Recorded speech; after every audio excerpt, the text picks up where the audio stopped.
Menyambut tahun ajaran baru, pastinya teman-teman guru disibukkan dengan banyak sekali persiapan ya, dari mulai persiapan manajemen kelas, persiapan administrasi kelas, persiapan bahan ajar dan sebagainya. Nah, teman-teman yang nggak boleh ketinggalan yaitu teman-teman perlu mempersiapkan ragam instrumen diagnostic test atau tes asesmen diagnostik gitu ya.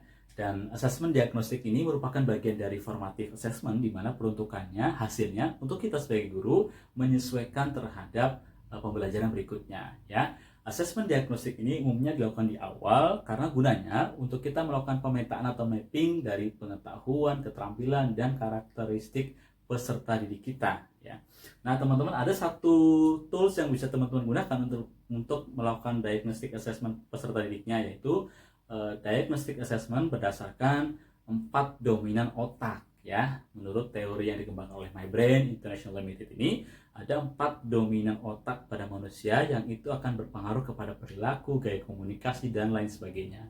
Terbayangkan, jadi kalau kita bisa memetakan gaya komunikasi siswa kita jadi tahu nih siswa kita ini lebih enjoy ketika diajak komunikasi dengan cara dan gaya seperti apa. Nah, 4 dominan otak itu adalah untuk bagian kanan depan ada disebut spontaneous, kemudian kanan belakang disebut dengan feeling.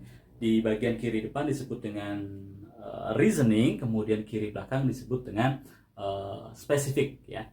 Jadi 4 dominan otak itu memiliki gaya komunikasi yang beragam, yang berbeda-beda. Nah, kalau tipe yang spontanis, mereka cenderung suka ngomongin hal-hal yang memang berkaitan dengan inovasi, terobosan, gitu ya, ide-ide liar, dan cenderung suka mengambil resiko tuh yang kayak gitu ya.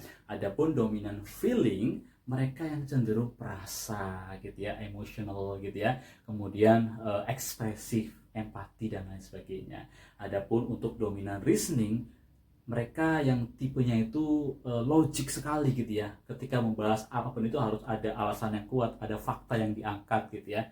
Sedangkan dominan spesifik, mereka suka sekali diajak dengan komunikasi yang runut, spesifik, detail gitu ya.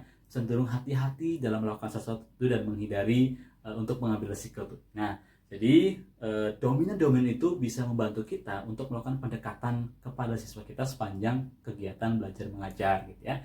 Dan menariknya teman-teman, untuk melakukan diagnostic assessment ini teman-teman cukup memberikan lembar checklist kepada peserta didiknya, kemudian mereka cek karakter-karakter perilaku. Dari situ kita bisa tahu, oh anak ini tipenya dominan reasoning, spesifik, spontaneous, feeling, dan lain sebagainya.